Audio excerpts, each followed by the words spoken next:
Good afternoon, good evening, everyone. Thank you for joining Saturday night, Saturday evening. You're spending time with us to learn something new. That itself shows some great efforts. And that great efforts are actually showing in the AUM numbers, SIP numbers. Welcome, Chandu. Thank you, sir. I think Chandrasekhar, the panelist, does not need any introduction. He knows all of you guys more long time than me. He's from Nippon Mutual Fund. With us, we have two more panelists, Mr. Jeffrey Matthew and Mr. Santosh Jagannath. Jeffrey Matthew is the zonal manager training for Nippon India Mutual Fund. He takes care of the South and East. And Santosh Jagannath is the regional training manager. He takes care of Chennai. First of all, welcome everyone. Today, our main agenda is to address about digital marketing and how the different sectors are focusing in Nippon, what we have a new product to offer. In fact, it's not a new product, but it's a new concept which we can offer in a very different style. Jeffrey, Santosh, my question to you, a lot of people talk about the digital age today. What does actually digital age mean? How to put in a very simple terms, what do you think, what is digital age? So, Kapilji, thank you for that wonderful introduction. So, I basically handle marketing for South and East Zone for Nippon India Mutual Fund. And I have had the privilege of studying digital little closely. So, I completed my post graduation in digital marketing from a prestigious institute called IMT Ghaziabad probably a year back. And that gave me exposure to probably the best in class faculty of the subject, right? So what I could understand from them is what we are going to discuss today, probably a capsule of that, right? So coming back to the question that you asked, so it is. I'll give a very simple example to put things in perspective. 10 years back, if at all you had to buy a car, what would you have done? I'm sure you had a model in mind. Probably if it is a Maruti model, then you will go to the showroom, discuss with the sales executive, understand the various features, do hard negotiation, of course, get some accessories added at zero budget. That would have been the focus, right? And then the car is yours. This is what you used to do. Cut to 2024. What do you Carwale.com.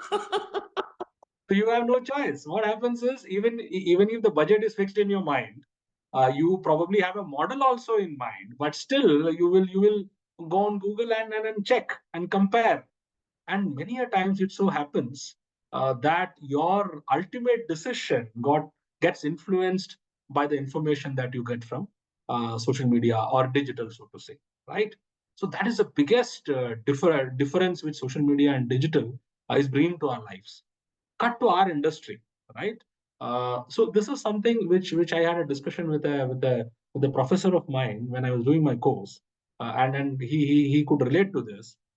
Our businesses, I believe, all the what do you call it, partners that we have on the call will definitely agree that our business was built on the referral model, the strong referral model, right? But do you know that this referral model is getting disrupted big time? Already. It has already, so you can feel the pinch in places like the Hyderabad and Bangalore and all, and it is getting disrupted big time. Why is it getting disrupted? It is not that we are doing anything wrong, but then probably we need to do something more to be relevant and ensure that this referral model still stays good for our business, right? So I'll quote an example. Like, say, imagine that Kapilji, I don't know you, Chandra knows you well, and you are a mutual fund distributor and Chandra happens to do business with you. I'm Chandra's friend sitting in Bangalore. He introduces me to you. 10 years back, I would come to you and start my business. That's it. We will have a chat on phone. And if at all we match, our priorities match, we go ahead. But now, today, we are dealing with the Gen Zs, right? People who are born after 1997, they are the social media generation. People who are born with the smartphone, right? So in their case, what happens is, even though the same example, if I am a Gen Z, even though Chandra recommends me to you, I will not immediately come to you.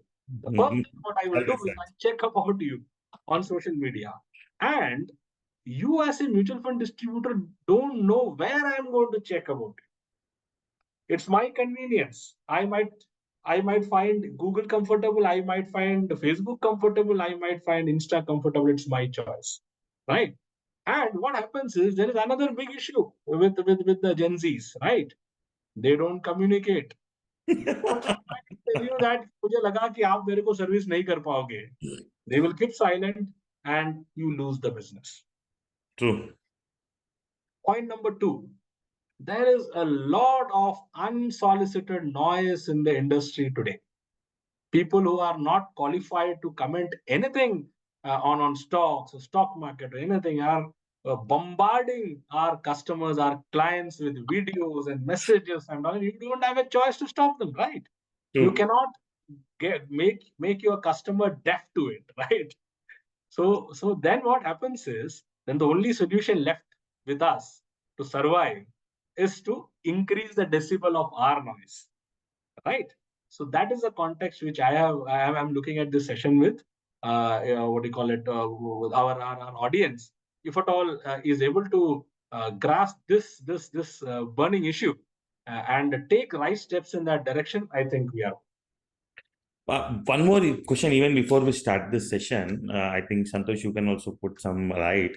The way technology is moving, the way the technology is changing so fast, it's very difficult to understand and master one product. And before we master that product is out of date. Okay. Today, I'll give you a classic example. If we talk about the overall dynamics, around 10 years back, Times of India used to be the biggest real estate broker of India. Okay. Now, Facebook was still 3-4 years back the biggest real estate broker of India. From last 1 year, it was Instagram, and now Instagram Reels are the biggest broker. And now everything has changed the dynamics in last 3 months. Some guy or girl looking very pretty or nice English, nice Hindi, okay, speaks about one project, okay, which he has no clue what he's speaking, okay, but the product is sold following him. So what to learn, what not to learn, मतलब how fast have to adapt. मतलब वो मैं Darwin's theory था ना, adaptation to the environment, ये environment ही इतना fast change हो जाता है, मतलब we have no clue what to do. मतलब every social media is getting outdated in the span of 6 months, 8 months, 1 year. मतलब I still remember WhatsApp. There was a time WhatsApp broadcast was very, very powerful. Now that WhatsApp University has gone for a toss and WhatsApp API has come in, okay, people broadcast 20,000, 1 lakh, 2 lakh messages in 1 second. So how to keep up with this technology change? What is the only way to learn? Keep on learning every day. You put like Yes, keeping on learning is the only solution. But then during the course of the presentation, I'll also cover sticking to the basics is also very important. I think what is in our capacity is to stick to the basics and continue with that, right? Yes, Santosh, you wanted to add anything to it? Oh, see, like what you said, Jeffrey, one is the disruption we have seen throughout life. We have seen, right? Invention of fire was the first invention we had. So, post invention of that, a lot of changes we experienced. So, we used to travel in bullock carts. Post invention of two-wheelers, all that, the world have changed. Today, it is a time of artificial intelligence, right? Every day, you see a lot of insights which we have. In old days, getting information was a challenge. Today, you have overload of information. What to process is the challenge. So people want skill set to quickly process the information is what people are looking at. So you have a concept called speed reading, how to read faster. So there is a gentleman who reads 30,000 words per minute is what people say. So obviously today the information world, you have too much of insights. A lot of changes are happening. Definitely we have to update ourselves. So to keep in range. Okay, let's not take Yeah. too much time further. Jeffrey, over to you. You can start off with the presentation. Thank you, Chandrasekhar, will let Kapil. Jeffrey take over, or how is it? Absolutely, sir. Let's start with the program. Okay, over to you, Jeffrey. Kapilji, you are able to see my screen, my presentation? Yeah, Perfect. Jeffrey, if you can just go to presentation mode. Yeah. Yeah. Yes, done. Right.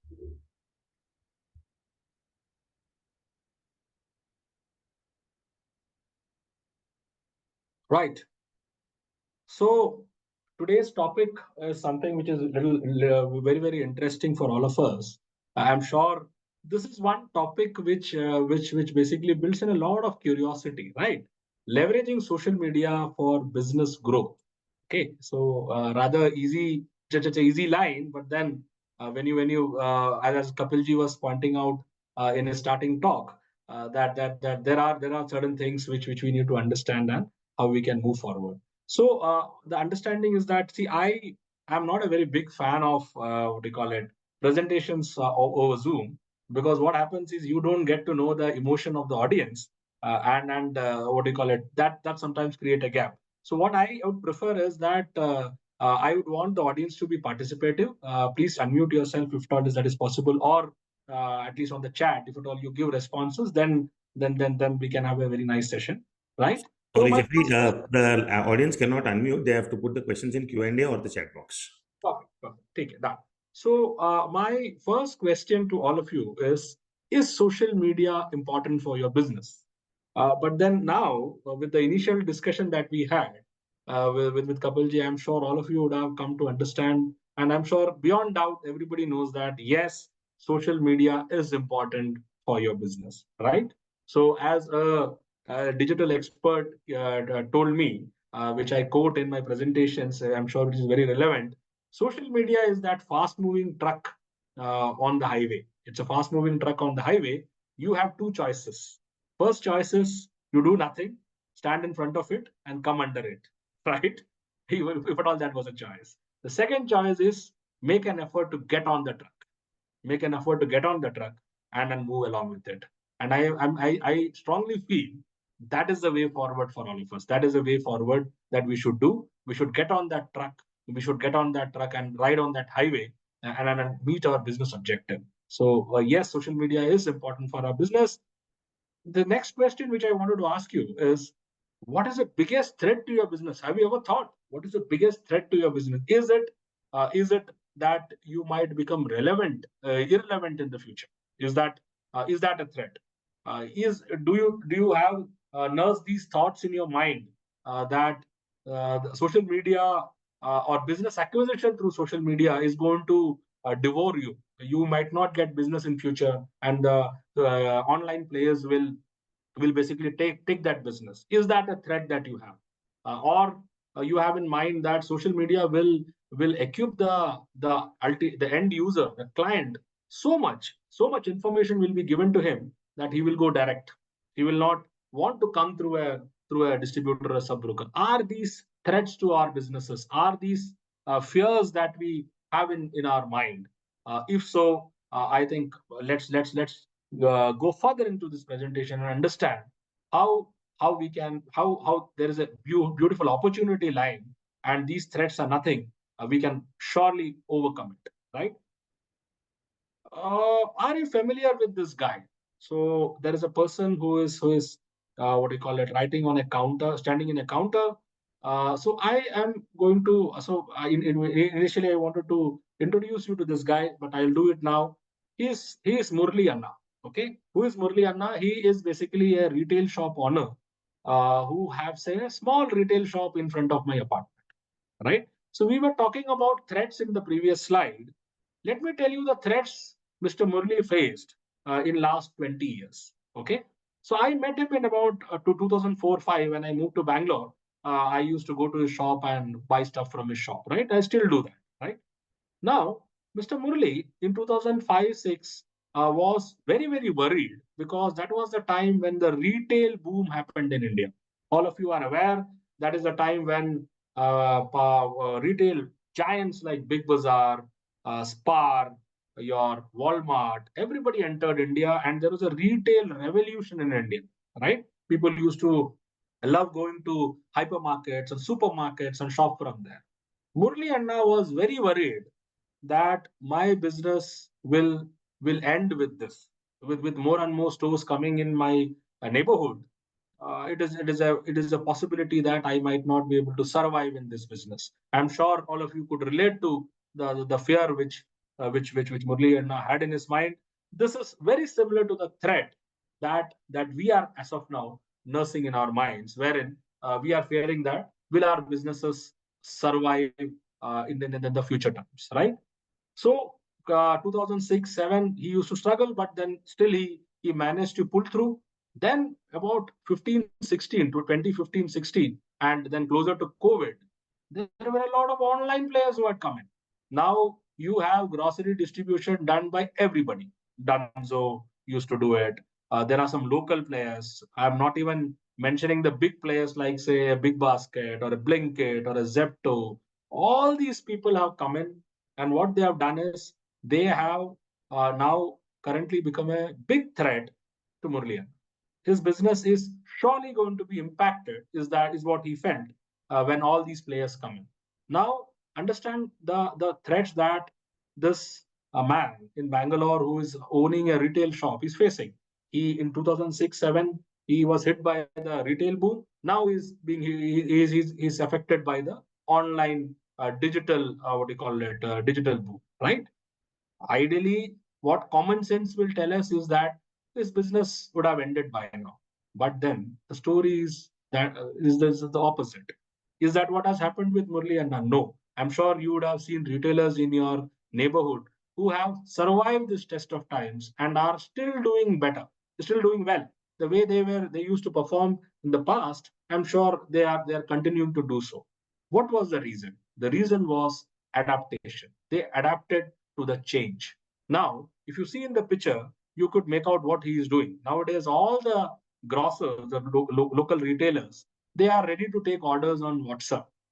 You can give them a call. They will make note of the items that you require, and they have a service guy who will service and deliver it to your doorstep. So he is probably giving personalized service, something which a Zepto or a Big Basket or a what do you call it, Blinkit cannot replicate. Because if I have the Palakkad and Matta rice, that Murli Anna knows. I only need to call him and say that I need Palakkad and Matta rice. Blinkit, an online platform, I can only click on whatever is being shown to me. That may not be the brand, that may not be the rice which I want. He knows exactly that what I want, and he will basically recommend that, and he will ensure that that is delivered to my doorstep. So for me, he definitely is relevant, and as I am relevant for him, so are the other customers, and definitely his business will thrive. So the message from this story is that we also should become relevant and stay relevant. That is what is more important. There could be competition, there could be online players, offline players, a lot of people coming in, organized what they call it, distributors coming in. But then in every case, it is up to us to basically upskill ourselves and stay relevant for the test of times. So we were hit. All of you know that one of the big events, what do you call, which happened was the COVID, right? In 2021. And what happened is it basically impacted our GDP. 7.3% India's GDP contracted, right? So there were a lot of negatives which you relate with COVID. But then it also gave a lot of positives. What was the positives which COVID gave us? It basically, I think, uh, fastened or accelerated the digital adaptation, right? The digital boom, probably which would have come probably a little later, I think came a little fast, and we all became well conversant with using digital as a means to do our business, right? So the internet consumption, as you can see, went up by about 87% globally, right? And what is more important for us is the last point. Average Indian spends about 194 minutes daily on social media and effectively on his smartphone. So which is more than 3 hours a day. And what are the platforms he's looking at? Facebook, Instagram, and WhatsApp. So this is where our insights lie. 3.5 hours is a big time. Can we take a portion of it? Can we take a piece of it? Should be our motto, our intention. Should that is the way we should proceed further. So there is an opportunity. Now let's see how we can capitalize on that. So just to make you understand on the consumers that you're dealing with, right? So 55% of the consumers learn about brands or companies on social media. Yes, that is the truth. And let me tell you of the content which is consumed on social media, as of now, more than 70% is videos. It's through videos. Video content is what people consume, and people like to consume on social media. Just to give you on the audience of the customers you are looking at, so you have baby boomers. So to define baby boomers are your grandfather's generation, or probably your father's generation also in some cases. They are people who were born from 1945 to 1964. The people who were born during the India's independence period are classified as baby boomers. So 35% of the baby boomers are there on social media. Then comes the Gen Zs or Gen X. So Gen X, who are Gen X, are the people of definitely our parents' generation, from say 65 onwards till 1980, 81. Are the people born during this period are called as the Gen X, which is about 56% of the audience which is there on social media. Now millennials are most of us, people born after 1981 till say 97, 98 are the millennials, who are there. 61% of us are there on social media. Now come to Gen Z. This is the audience who is going to come and invest in mutual funds going forward. These are the people who are born after 1997. This is the generation who we are now trying to cater to. Here is where your new customers are going to come from, right? And you need to understand them better. 78% of them are on social media, right? And this is the audience that you are catering to. Their requirement is different, their mindset is different, the way they go about their thing is different. So I had given the disruption in referral model analogy, wherein I had given an example that how the referral model is getting disrupted, and Gen Zs are disrupting the referral model, and that is where we need to improve ourselves so that we stay relevant for Gen Zs, right? What is the strategy? What is the strategy to basically attack this big animal called digital marketing or social media marketing, and how we go about it? I'll make it very simple. You just forget the slide that I have put it. I'll give you a very simple analogy. What is that you do when you go to a wedding? What is that you do, or what is that you do when you go to a party? You basically get yourself prepared, you dress up, right? You get up is showing that intent that I need to go for this party, I need to look the best in this party, I need to enjoy in this party. Or if at all you're going for a wedding, I need to look the best in the wedding. I will catch up with my friends. That intent is what is getting up. And then dressing up is nothing but then you have to be at your best. You look the best when you go for a party or when you go for a wedding, and then show up. Once you go to the party, what is that you do? You interact with your friends. You basically make your presence felt. You stay relevant in the party. If somebody is sitting aloof aside in a party, he is not welcome. Some people like those. You are welcome to the party if at all you show the intent of being there in the party. You have to participate. That is when you are welcome to a party or a wedding. So get up, dress up, and show up. That is the same strategy you need to follow on social media. Number one is the intent. You have to decide in your mind that yes, I am going to build a brand on social media. I have to be present on social media. I have to be relevant on social media. That is very, very important. Number two, put the best foot forward, right? Dress up, be prepared. You should not make an underprepared attempt, right? You should dress up and you should be ready for the game. And number three, come with intent. There should not be a half-hearted effort. The effort should be, you should come with an intent that, okay, yes, I'm going to make it, right? And what are the things which are going to help you in this? Curiosity. Curiosity is something which I'm sure all of you who are there, I'm sure you have survived in the industry and have been able to thrive because of your curiosity to learn new things.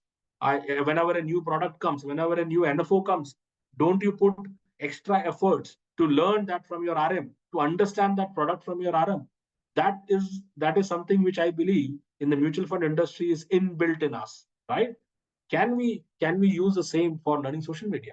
Can we be curious on different things? Kapilji was talking about the new things which keep on adding in the world of digital and social.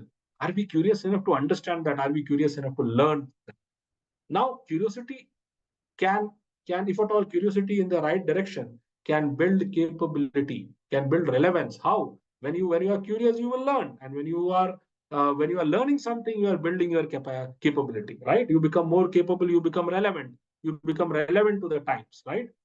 Then what these two things result in is the content. Exactly like how you make your sales pitch. When you are prepared about a product, when you go and meet your client, the content which comes out from you, the content that you deliver is top notch. You are able to convince the client properly because of your knowledge. That comes from the curiosity. It started with the curiosity. It started with you taking action on that curiosity and building your capability. Now, the content that you are delivering is going to fetch you the business. Same here on the social media front as well. You need to build good content, and that will only come when you are curious, when you build your capability. Conversation, chup baithne se nahi hoga. If you stay silent, you have all this knowledge, you were curious, you have developed content, but then if at all you don't converse, again, it is not going to help you. The same party example, you are not welcome if at all you are in the party and you're sitting silent at a corner.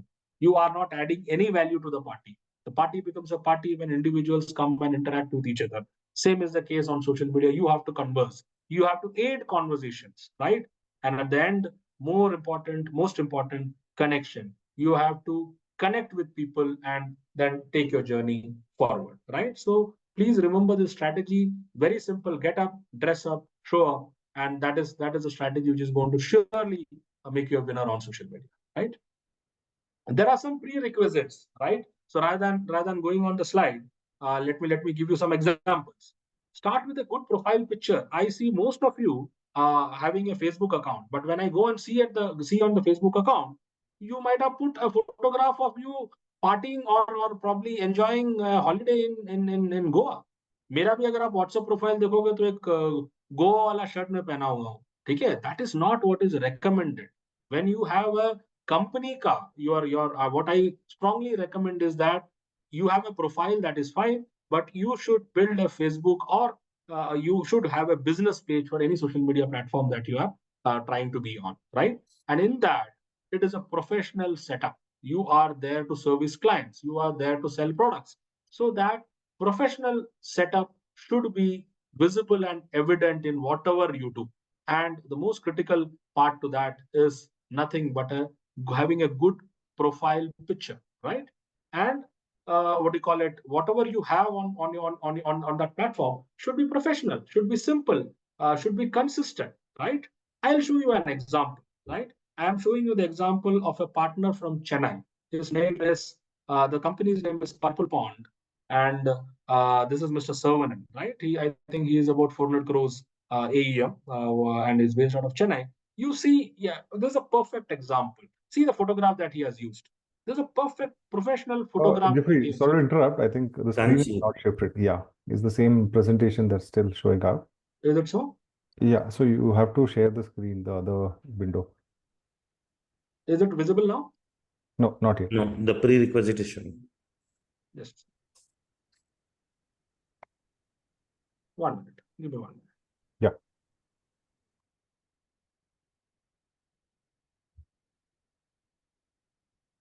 You just unshare and share. It will come.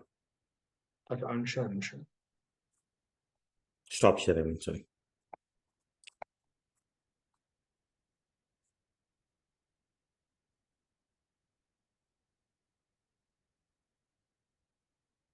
Just a second. I am trying to unshare you, then it will help you out. Yeah. I've stopped sharing. Now I will show that.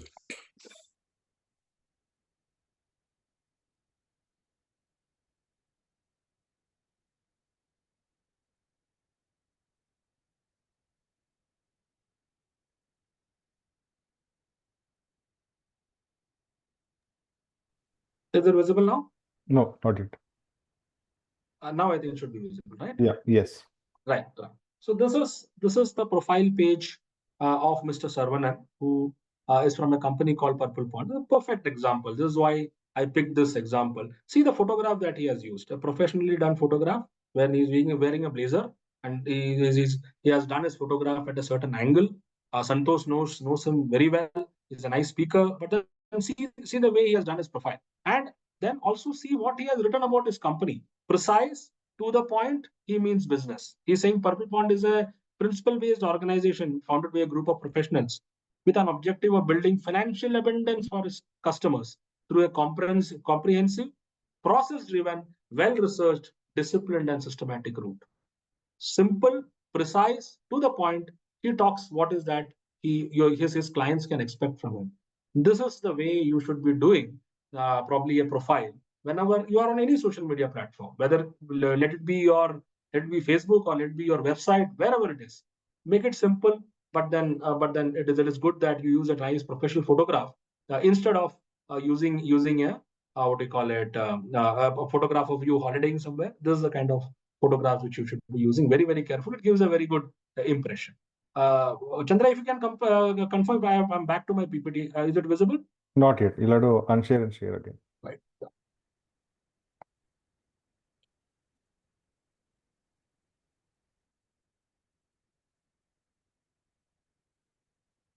Right. So coming back to the presentation, the next thing Jeffrey, which I your wanted. presentation is not on screen yet. No. I'm going to show something else. That's Yeah. why I'm just waiting. Chandrasekhar, some partners are asking whether Nippon will sponsor to take such photographs. I hope only the photographs, not the suits and. Actually, we can conduct this thing. Huh? We can hire a photographer for one day and invite all the partners to get clicked nice photographs. We can do this event. Yeah.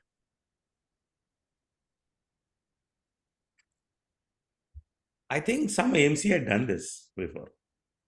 Kotak, I think they had done Yeah. for Yeah. a SIP campaign. Yeah. Yeah. But that was more on driving the SIP part. Yeah. Right. So the next very, very important and critical thing when it comes to activation on social media, I'm sharing my screen again. So my next point, I'm just coming to that, and I'm Chandra, is my screen visible? Yes. Yeah. Right. So the most critical thing on everybody who is successful on social media, I want to introduce a new concept. I'm not sure whether you have heard it in the past. It is the social media calendar, right? So what I have done is, whatever I have learned, I have tried to make a mutual fund distributor social media calendar. Anybody who is successful on social media, be it the biggest corporate who is successful on social media, or a mutual fund distributor who is successful on social media, needs to follow something called a social media calendar. What is a social media calendar? It is basically a plan that you are making for the month on different social media platforms. What is that you are going to do on different social media platforms to stay relevant, to keep your engagements at the optimal level? Now, this is a plan which I have made for the month of August. So you can see on 1st of August on Facebook and Instagram, I'm planning to put a creative on SIP, right? Similarly, on LinkedIn, I'm going to put a investor education creative on word of the day, right? On YouTube, I'm trying to basically not do anything on YouTube. I'm giving it a pass, right? So this is the way how you basically make a basically a calendar for yourself, which is going to help you big time, right? So why this is important is ideally the best behavior that you can do is you should make a plan probably 15 days in advance, right? Can you give me 1 minute? 1 minute. I just need to open. Chandra इतना discipline बनेंगे तो फिर हर एक I don't know we will achieve figures which the stock market can't handle अगर हम लोग इतना डिसिप्लिनली कर देंगे तो भाई एक इंडस्ट्री का 1 लाख करोड़ हो जाएगा SIP book But then you have stocks to invest. But then we expect nice way this, to take it. no, we expect this discipline from our children. We expect them to have this kind of calendar and study for their studies. Probably it's Right. our way to demonstrate to them that we can also do it. So this is how you should form a calendar. So how the best practice to do it is, like say September is approaching, your calendar should be finalized by say 20th or 25th of August, so that you have clarity what is that you are going to do on which particular day, on which particular medium. So this is a format which which I wanted to offer in case the partners are interested in it. Chandra, I'll share it with Chandra, the Excel sheet. They can modify and make it for the upcoming months. I'm Please, sure they please, can that also would be use it. lovely. So this is a social media calendar. It doesn't limit itself to a social media calendar. You can use it in any form. I'll share the Excel sheet, and then probably from Chandra, you guys can take it and decide how you want to use it. But then this is the basic of social media marketing. Very, very critical. Anybody who teaches social media marketing, this is the first thing they ask you to prepare. So this is something we don't. The time doesn't permit. Otherwise, we would have requested the attendees to make a social media calendar for themselves. But then, okay, that's good. It is something which is very, very critical. So I thought I'll bring it. Now, coming back to my presentation again.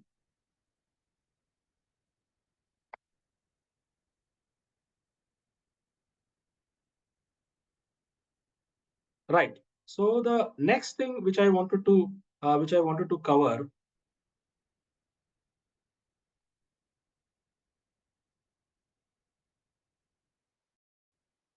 Right. So Google My Business is the next thing which I wanted to cover. Are you familiar with this term? What is Google My Business? Have you heard of something called Google My Business?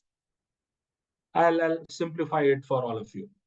जब आप Google पे जाके किसी चीज को search करते हो तो जो लिंक ओपन होके आता है that is nothing but Google my business. ठीक है. It is a free tool. Nobody as of now Google doesn't charge you on that. You only need to have a Google Gmail ID to basically open a Google My Business page, right? It what do you call it, helps you in Google search and maps. अगर आपका business Google पे listed है, anybody can use the map and reach your office. It tremendously helps you in local visibility. It helps you to put all your business information, like आपका working hours क्या है, what are the services you provide, आपका contact number, what is your contact number, what is your email ID, everything in a professional way on Google, right? And not only that, it doesn't stop there. It gives you a beautiful tool. What is that beautiful tool? You can get reviews, you can get positive comments from your existing clients and build your credibility. That is the power of Google My Business, right? So I'll show you a page again. I'll have to what do you call it, somehow Zoom doesn't allow you to open these links. Teams allows. So I'll just stop share and show you an example.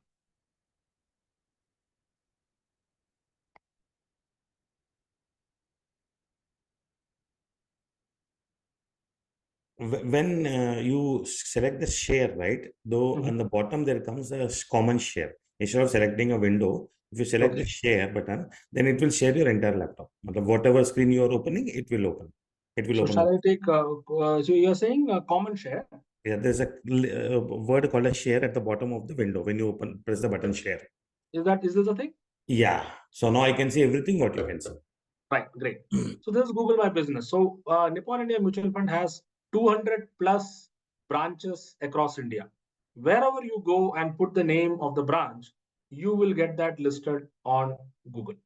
Now this is our Hyderabad branch where Chandra sits. Now you see, they have added photographs. So anybody who wants to reach the branch, they can see where the branch is located. They can easily reach the branch, what the branch looks from inside, which complex it is present. All those things are there, right? Apart from this, you are also able to put all the details. See, the address is there, the call center number is there, and there is the timings.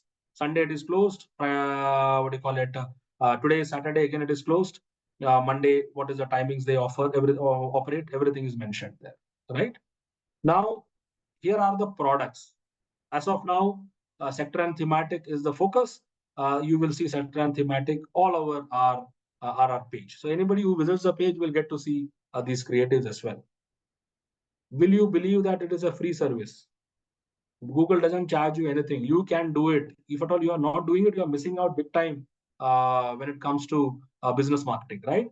And then there are the reviews. Service is very good and staff is very cooperative. He has given a 5-star rating. Situated at an interior place. That is a feedback that we are getting, right? Excellent and fast service. Thank you all employees working here. 5-star rating. Now all these things, I am telling you how it is going to help you. It is going to help you. I am going to introduce a new term called SEO. Search engine optimization. I'm sure a lot of you would have heard about search engine optimization.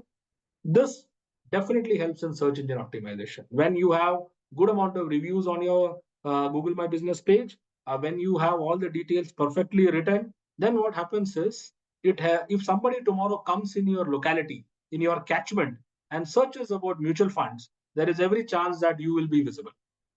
There is every chance that you will be visible. I'll show you an example of somebody who has done it very well. I know a distributor from Assam. His name is Bhanu Prakash Jain. Okay, Tinsukia. See this. He has done this so well. So he is present on FinCash, he's present on LinkedIn, he has listed himself on Just Dial, he's on Dun & Bradstreet, he's on everywhere. So what happens is, the moment somebody types his name, so if you go to, I have been to Tinsukia and I have done this. So when you type in, I'm a mutual fund distributor, when you go to this place called Tinsukia, which is in Assam, you type his name, all these things come in a line. All these things, his Facebook, his Google My Business, his what do you call it, LinkedIn account, everything. Imagine the kind of confidence the audience is getting. Somebody sees this, he is somebody who is known. I should definitely do my investment with him. Now coming back to the referral model example I gave, imagine a Gen Z looking out for an MFD. I'm sure Bhanu Prakash will be the guy he will go to, because he is finding him on all the platforms, and he will get that confidence that, okay, Bhanu Prakash is the right kind of distributor who I should go to. He will definitely be able to cater to my requirements. So Google My Business page is super critical. I will also show you an example of what do you call it, some other partners who have done it. Here is an example of, again, Purple Pond. I'm sure you are able to see it. He has also made a Google My Business page. He recently received an award, so he has put that as the poster, which is a very good practice to do. Apart from that, his address is there. 120 Google reviews. Our Hyderabad branch had it less than this, but then he has 120 Google reviews. He have made people, his clients review him. See,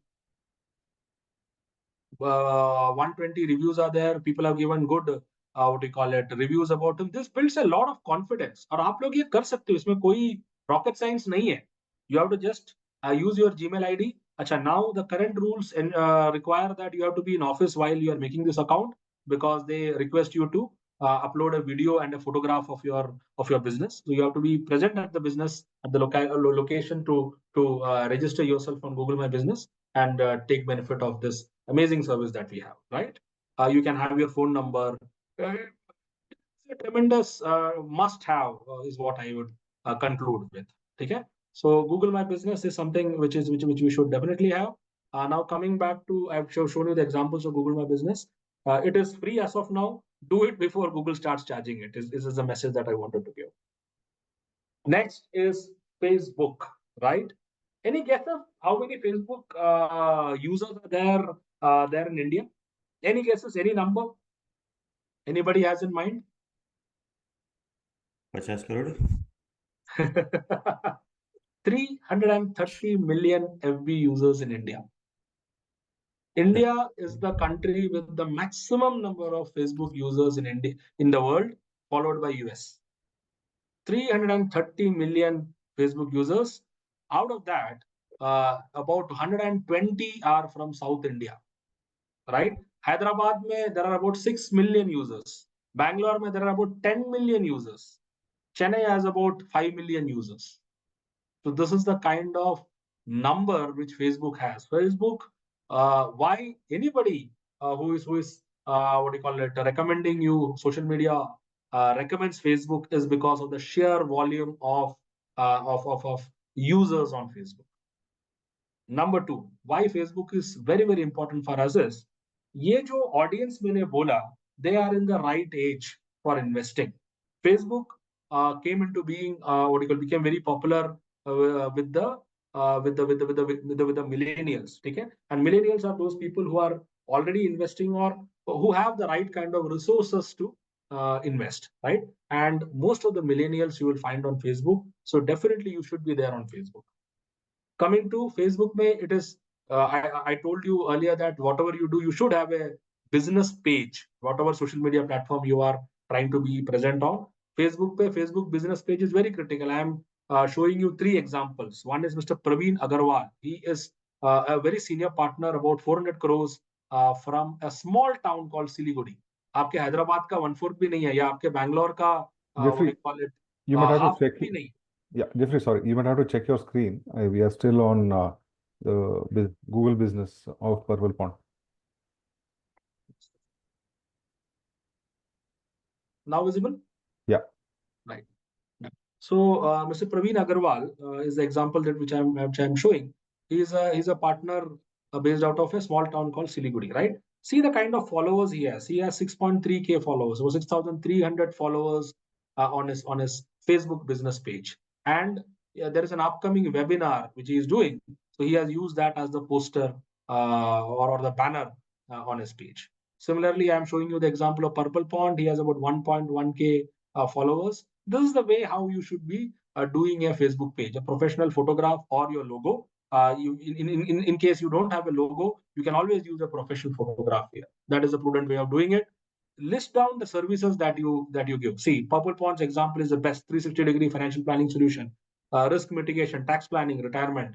This is the way you should be doing it. Or you can even put something like what Wealthbox has done, wherein they have put their what do you call it, what to expect from Wealthbox, their brand, what do you call, brand promise. That is something, again, is something what you can look at. So this is how a Facebook page is created.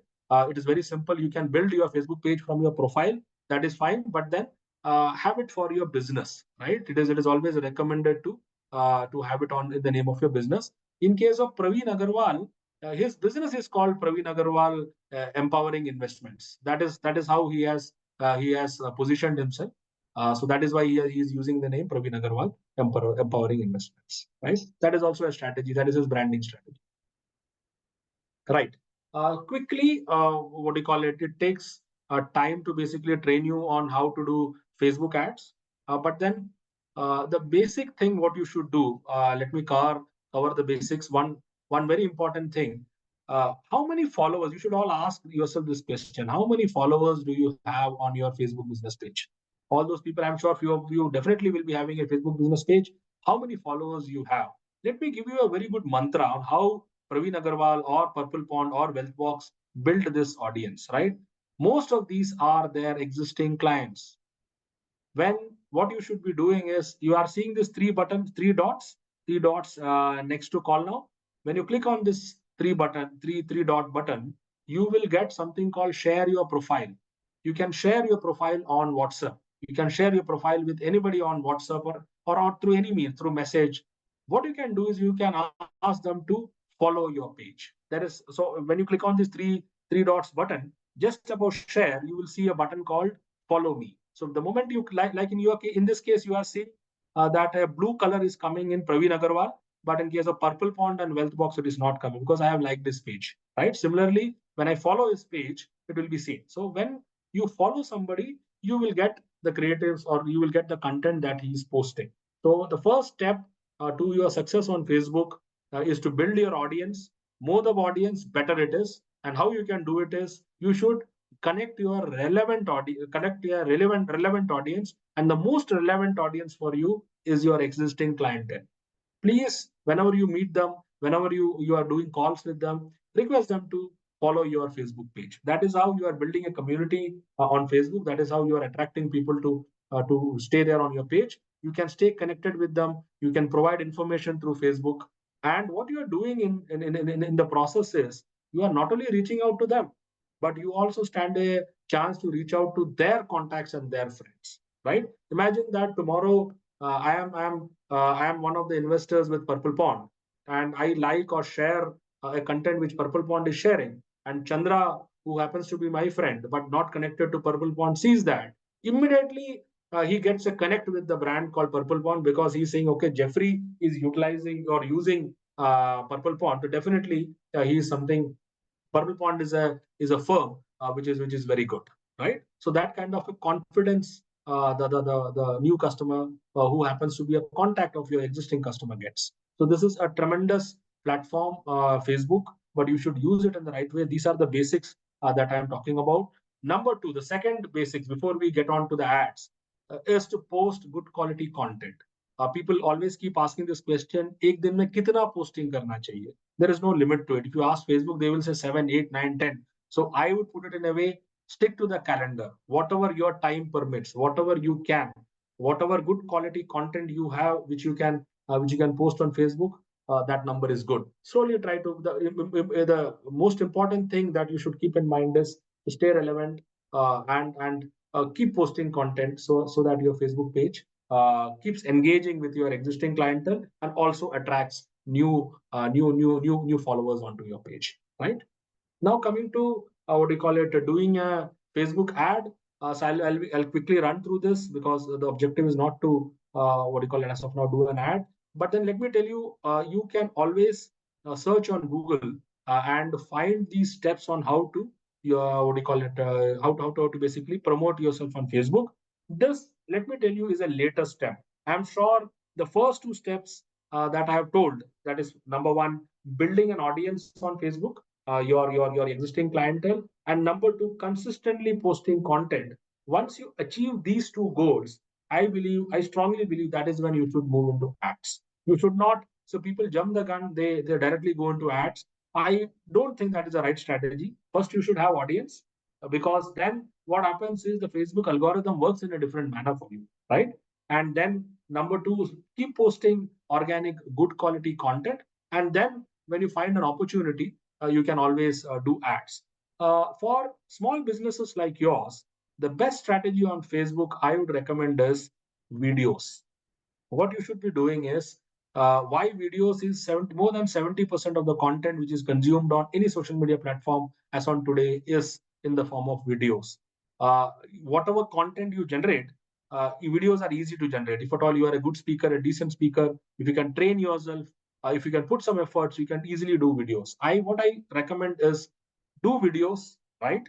Once you become confident with your videos, probably that you can use as the use for your Facebook ads, right? So when you have a good quality video wherein you are delivering a content, that is when you can think of setting up an ad account by going on advertising.facebook.com. You can define your campaign objective. What is the objective of your campaign? This is the video that you have created, whether it is awareness, just you want to announce to people that I am a mutual fund distributor in your locality. Why don't you come and approach me for your investment requirements, or for consideration, wherein you are talking about a product and you want some kind of reward from them by seeing your video, or is just to get in touch and converse with them. So you need to understand, because Facebook gives you these three objectives, and basis that it will charge you money and will give you different avenues to basically promote your ad. Third is very, very important, target your audience. You have to decide what is the audience that you are looking at, demographics, interests, behaviors, all these things Facebook allows you to basically choose. Instagram is an extension of Facebook, so similar kind of opportunities available on Instagram as well. But then you have to be very specific when you choose your demographics, because you should choose the demographics who are most probable to invest in mutual funds, rather than going to somebody. So when you choose your age and all, should be proper, because in case you choose very, very young crowd or too old, then probably your ads may not give you the results that you want. Jeffrey, Upload your sorry to interrupt. A lot of partners are asking, can we do a separate session on how to post a Facebook ad and how to post Instagram, and only how to just post an ad in complete in depth, where you can practically show us how to post an ad? Maybe So they are next saying week or next week or next week. how to do Facebook ads. Is that what? Because what theoretically, whatever you're saying might be, we might be able to absorb only 10 or 20% of that. Maybe practicality wise actually help us a lot. Let me just try and find a solution to that, because then you will require a session wherein somebody is showing to them on how you can do an ad. Let me this we will take as a requirement. Let us see what solution we can provide. Thank you, Jeffrey. Right. So another very, very big opportunity which doesn't require promotions, which I'm sure all of you are not utilizing, is Facebook Live. Facebook Live you must utilize. We used to utilize Facebook Live to bring out the what do you call it, the information from our fund managers. So we used to organize Facebook Live sessions wherein our fund manager will come and give a market overview or a product overview. What is stopping you from doing that? You can invite people that I am doing a Facebook Live. Doesn't need to be promoted. You can always send it through WhatsApp. You can send it to through different through your contacts when you are saying that I am doing a Facebook Live on what do you call it, how long-term investing should be done, or I am doing a Facebook Live on mutual funds, right? And you should send it to all your contacts and request them to forward it further in their contacts and get people to watch your Facebook Live. How that helps is that will help you get good quality audience on your Facebook page. This is one of the tricks that you use to basically build good quality audience on your page, because when you do this Facebook Live, if at all you are doing well, you can always request during the Facebook Live to like your page, follow your page. Then what happens is you get good quality audience. These are potential audience who might tomorrow come and invest with you. It doesn't require any kind of investments. So Facebook Live is another very important thing which I would recommend. You should start doing it. You should put up a small invite saying that today I'm going to on a certain topic. I'm going to do a Facebook Live. Take that feed, that link, and share it with all your contacts through mail, through WhatsApp, through what do you call it, SMS, whatever you want to do. You can send it and invite people to come and watch your Facebook Live. So this is again another method to build audience on Facebook, right? Now, quickly moving on to the next big agenda which I wanted to cover. A lot of people are very fond of WhatsApp business. Okay, how can we use WhatsApp business for reaching out to customers, reaching out to your clientele? Yes, one basic thing which I'm sure all of you would have done is to have your broadcast list by segmenting your client base. You cannot put everybody into one broadcast group because there will be different what do you call kind of investors in your different kind of clientele that you have. So it is always prudent to what do you call it, understand their requirement and then put them in broadcast lists. But what happens is where probably we go a little wrong is once we create a broadcast list, it goes silent. हम उसमें कभी हमको कुछ Google में से कुछ forward मिल गया, कुछ हमने उठा के डाल दिया. That is how it lives with that. That doesn't help. Okay, that doesn't help. Again, what I am speaking from so different businesses have different kind of opportunities, right? Now, for example, a retail player can always put a product catalog on WhatsApp business. We don't have that opportunity. We cannot put a product catalog there. It doesn't help because somebody who's watching it, somebody has to explain it, right? So the best strategy that you can follow on WhatsApp for business is, again, coming back to the same point, videos. You should do small, short videos.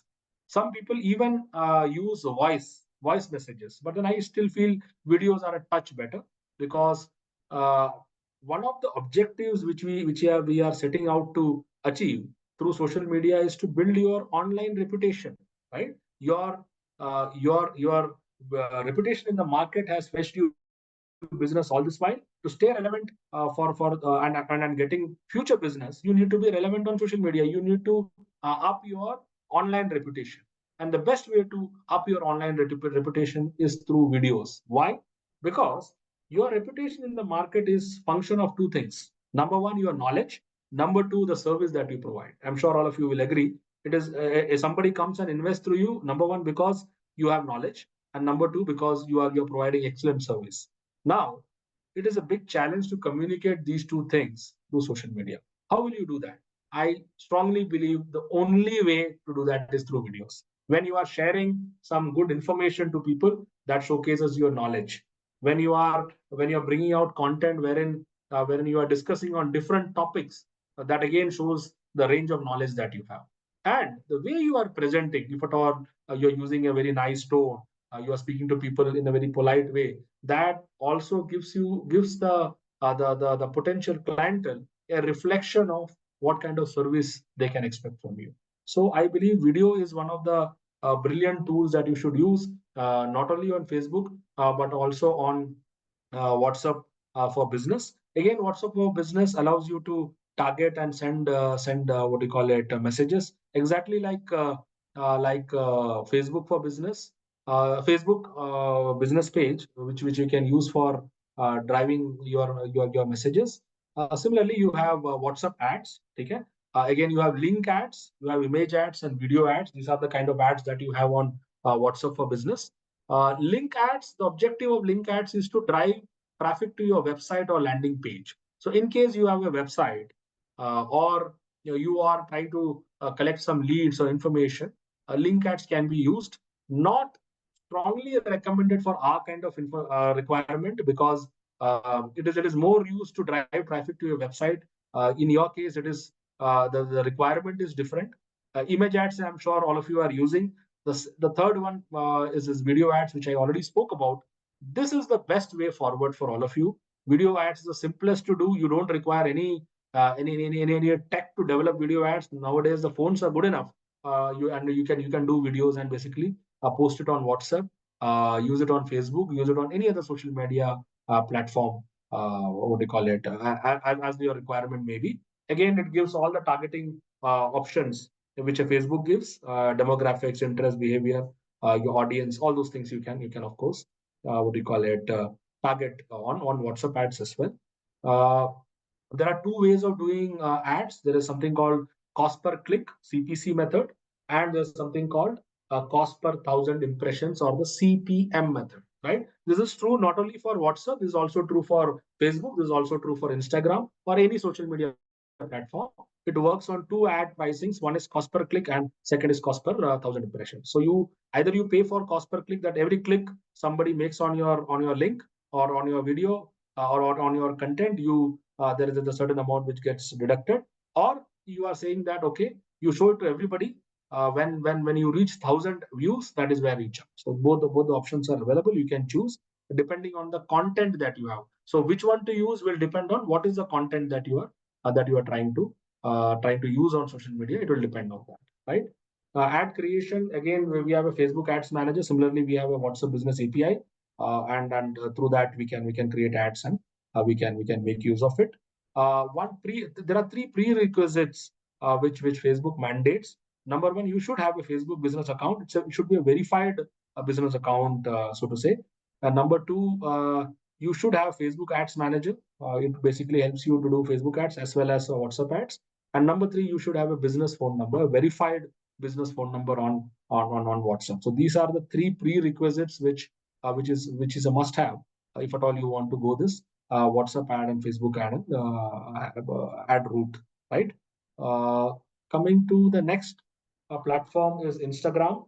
I'm not deep diving into Instagram. Instagram is an extension of Facebook. It works in the same way. There is an opportunity in Instagram, and there's a challenge on Instagram as well, right? One challenge on Instagram is you're not seeing me pasting any examples on Instagram. The reason is that you will not find many mutual fund distributors, what do you call it, who have beautiful, good profiles and doing well on Instagram. But if you ask me, is that an opportunity? Definitely, it is an opportunity. There is 300 million users of Instagram as of now in India, and if you take what do you call South India, so I told about 120 of them, 120 million is there on Facebook. Not less than 100 million is there on Instagram as well, right? More importantly, Instagram caters to the Gen Zs who are born after say 2000. So it is very, very popular among that audience. So your future customer, the customers who you will get probably starting now and in next 4 or 5 years time, is going to be on Instagram, right? So Instagram. So what I feel the best strategy to follow is have your page, definitely have your business page on Instagram. Don't miss out. Once it takes off, then you already so as of now the strategy on Instagram could be have a business page, start building audience. Whenever you are seeing somebody who has a Instagram what do you call it profile, request them to follow your business page and so on and so forth, so that you keep building your audience on Instagram. And when Instagram becomes the Facebook, which it is going to happen very soon, then what will happen is you will be ready. You will be ready with audience. You will be probably ahead of your peers when it comes to having your strategy on Instagram. Once you do that, then again the Instagram Ads Manager helps you run advertising campaigns. Similarly, you have what you call it Instagram stories. You have what you call it other tools which you can use on Instagram to basically promote yourself. Again, similar to Facebook, Instagram Live is a very popular method which people use. I am sure you should be using. I urge that you should be using Instagram Live. As I told you that you should be using Facebook Live. Similarly, you should be using Instagram Live. Again, it is to build your brand. It is to share knowledge, share information, right? Reels, I am not recommending you Reels as of now, but I will leave it to your personal discretion whether you want to use it or not. Reels, usually people don't take it very seriously, right? We are in serious business, and we should always put up a phase wherein we are should not be seen doing stuff which probably is non-serious. Let me ask you a question. Have you ever seen a pilot wearing a pilot flying an aircraft wearing a t-shirt and a jean? It's rare. You will not see them doing that while they're flying, at least. So they are in their uniform, they are in their attire, because there is a certain impression that carries, there is a certain confidence that carries. So I believe as mutual fund distributors, it is very important that we carry that image around, right?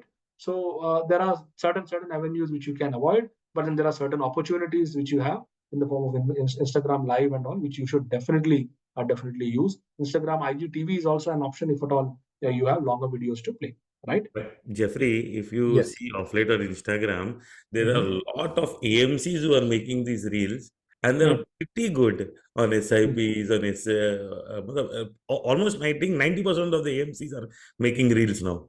Yes, And yes. they're very good. They are, but then what AMCs do is, I was recently seeing a reel done by one of our colleagues. So we try to do that balance. See, 90% of the content on Instagram is non-serious, right? True. You then fall into that 10% space. It is so then you have to ensure that the quality of the content which comes there is good, so that it does you don't fall into that 90% space and people discount you for that. True. So that is the only thing. But then, in case somebody wants to use Reels, it's a very good medium to send in your message. But then, see, you have to also understand the chronology. When you have built a brand for yourself, when people know that you have a certain kind of reputation, and then you do something which is an extension of it, even on Instagram, you will be able to carry it. On the other hand, if at all you are building your brand there, both are different. I hope you are able to understand. Both are Yeah. different. Right. Now, coming to the next big platform, the easiest platform to operate on again is YouTube. I'm again reiterating the point that videos you must use, because see, the kind of solution which videos give. You are relevant on Facebook using videos. You are relevant on YouTube using videos. You can be relevant on Instagram using videos. You can be relevant on WhatsApp using videos. You should invest in videos. I am giving you an example. I hope you are able to see. Unfortunately, our official laptop doesn't allow us to play YouTube. I want all of you to go and search on YouTube something by the name Prakala Wealth. Okay, Prakala Wealth is a Santosh knows him. He's a senior partner from Chennai. I think he's touching about 500 crores. He has built his business on so to say YouTube. 65,000 I think subscribers he has on YouTube. Can I share? And yeah, if at all you have, you can share. But his videos he does in Tamil, so that is Okay. a space which he has occupied, right? Okay. He A lot of people keeps will not doing understand. videos. Yeah. Right. So Okay. again, this is a brilliant tool to stay relevant. How YouTube helps you is there are a lot of Gen Zs who prefer YouTube as a search engine to Google. There are a lot of Gen Zs who don't go to what do you call it Google to search if at all they have a query or they have a doubt in mind. They go to YouTube. So that is where YouTube becomes very important. If at all, imagine that in a disciplined way, the social media calendar that I showed you, in case you are planning one video every week or say two videos every week, in a year you will have not less than 100 videos on not only on YouTube but on all social media platforms. This is the basic of social media marketing.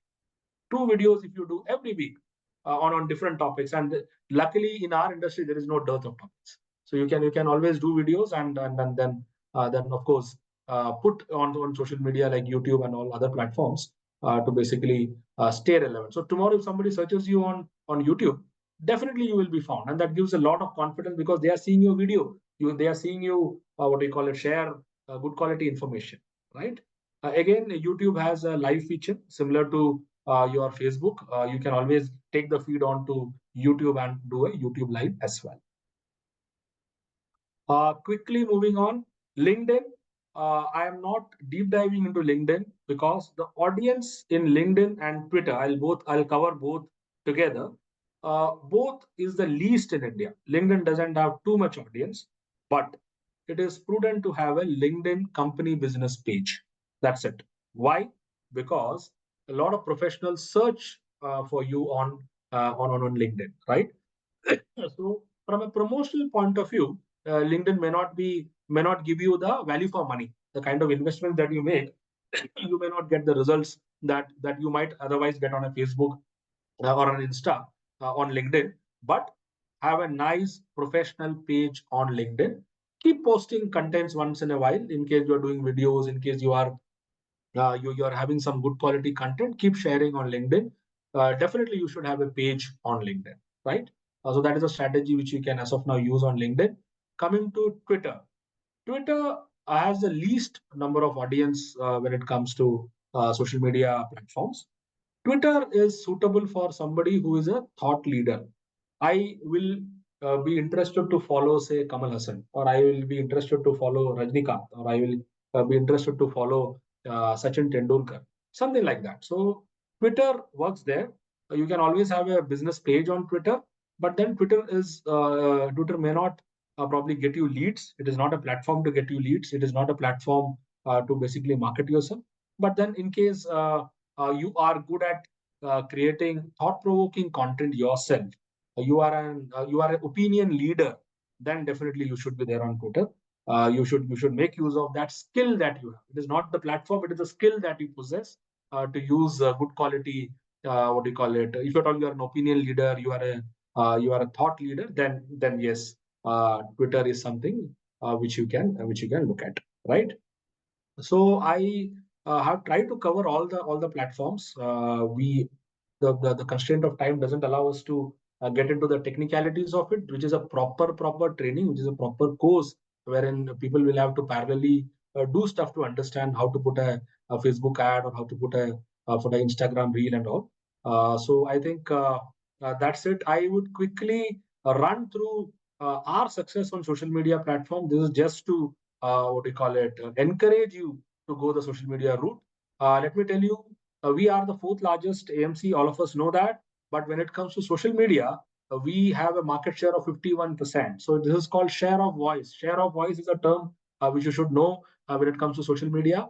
What do you mean by share of voice? Is nothing. If at all there are 100 conversations about mutual funds on social media, Nippon's share of voice is how many times Nippon appeared in those conversations, right? That is the share of voice. Layman terms, it is a market share of what do you call it? Market share on social media. Nippon enjoys a whooping 51%. Nobody even is close to us. So we have got our social media act right. You will get to know how. Again, if you see positive comments and negative comments, again we are way ahead of the of other players. Uh, in terms of positive sentiment on social media, again, what do you call it? We are way ahead of all the other players. Positive sentiment on the content. That means whenever you're posting something, what is the kind of sentiment people are reacting to that? Whether it is a negative sentiment, whether it is a positive sentiment. So these kind of analytics we do, and we are, as I told you, we own about 51% of the market share on social media, and the sentiment is also very high. Why we have been successful is because of the content that we do, the kind of interactive content. We have something called Wealth Times. This is the kind of content which we share on social media, right, to educate and empower individuals to make informed financial decisions. Similarly, we have something called Bharat 2, which is again another story which we bring from different towns. Similarly, we have something called Investment Dialogue, which is a conversation between a mutual fund advisor and an investor on different topics. So these are the kind of interactive content. Content is the champion when you have good quality content that you post on social media, that is when your followers grow. That is when people like your content. The idea of showing this is just to give you that message that you should not shy away from posting content. You have a information, you have something to share. Stay within the boundary, and please keep sharing those stuff. Please connecting with people. You are doing a CSR activity. Probably you are doing a good doing something good for the society. It's a group beautiful leverageable activity on social media. I'm sure all of you do such things. So it is always leverageable on social media. In case there are these opportunity marketing events that you get. India won the World Cup. All those things are good things to be put on social media, and festival greetings. All these things can help you build your image on social media, right? So that's it from me. In case you have any queries, anything which you want to discuss, I think we can open. Yeah, Jeffrey, maybe you can answer some Mm. questions on the chat window while Santosh is presenting. Right. You can just type. Before we just jump off, Jeffrey, I want to share you something. I'll just share the screen. We are along with my friend have made this beautiful one pager, okay, wherein we have put in all the links of the pages, how to create a Google My Business profile, creating a website for business, a free website for Google My Business, creating a listing list on Bing Spaces, Facebook Marketplace, business Very page. impressive. I think this is the way forward. This is the Okay. way forward. Okay, this is and even we have made the video links also in case So, if Kapilji, my only suggestion to this is you should, of all the attendees of the all 137 attendees on the call, you should make an Excel sheet like the calendar which I showed you and share it with them. Once they Okay. create these pages, let them put yes and give it to you. Because the biggest challenge is that we don't act on things. Free. If something comes for free, it's best. Okay, so and one more thing, like for the content wise, I have made the something called as an SIP club. Okay, where I keep on giving them content on a daily basis. Like Right. one liner, one photograph with hashtags. Okay, if they can use this also, these contents also, they're really good. Every day morning, I give them one liner. So one my only photograph. input to this is, Kapilji, you can ask your team whenever they are posting this on social media, let that only not be a post. Let them put something on the comment section as well, which is their opinion. That will Okay. help the algorithm work better for them. Okay, done. They can put some comment on. Right. Okay. Thank you. I Santosh, think over to you. Santosh, over to you. Thank you. Will be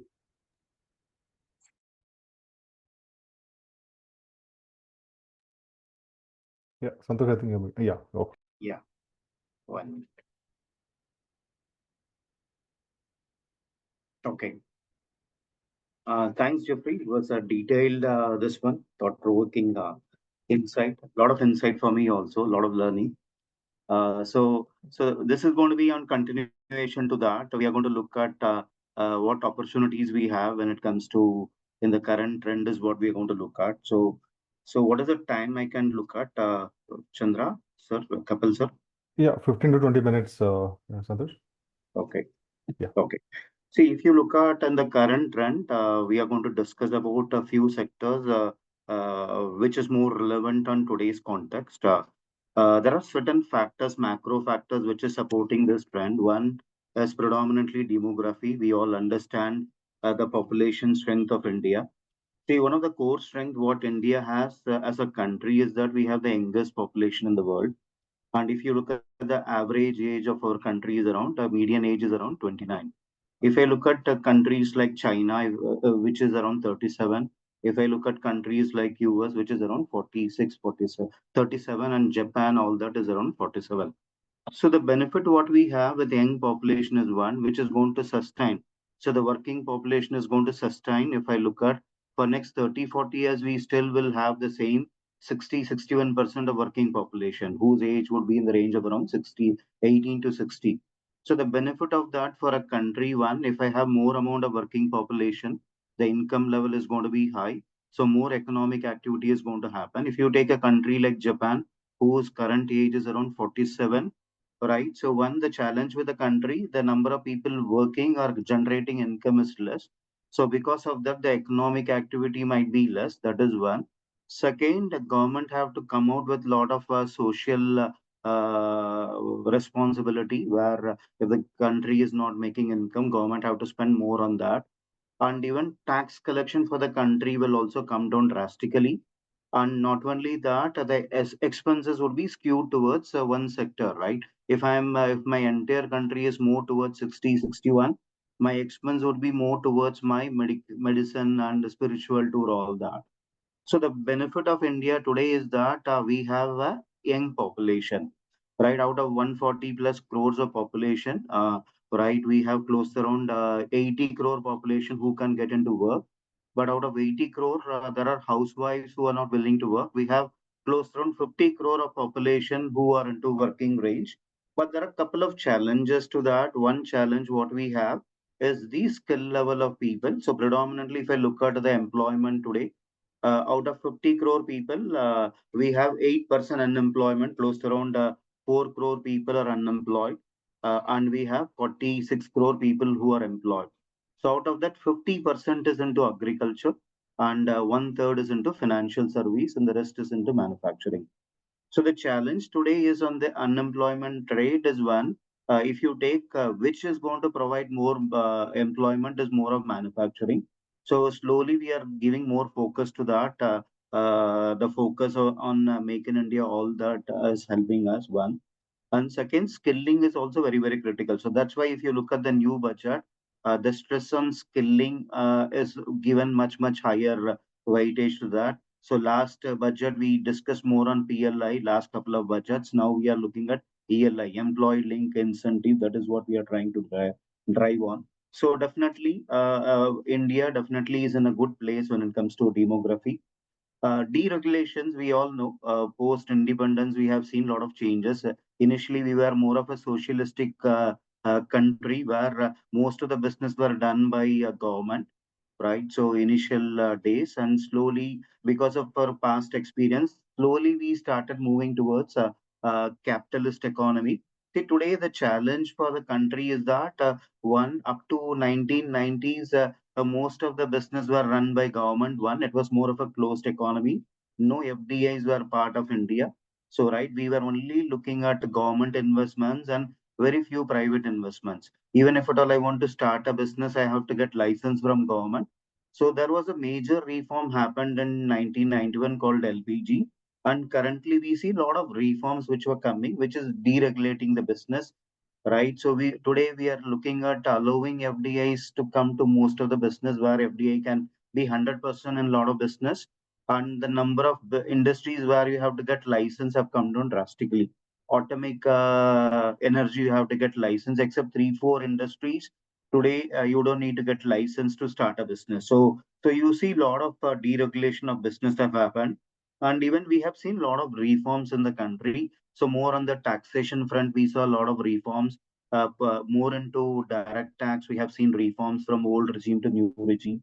If I look at old regime was more into like pushing you to more into saving. So if I look at the new regime, it is more towards consumption, right? So the my weightage was given to consumption. So the reason is that if you look at a country like India, where we have a GDP of around 4 trillion, if I look at the constituent, what is contributing to my GDP, 60% of my GDP is more towards the consumption.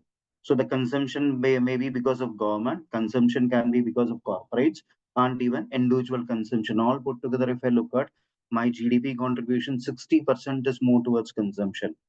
So that is where even the new tax regime indirectly is also pushing that.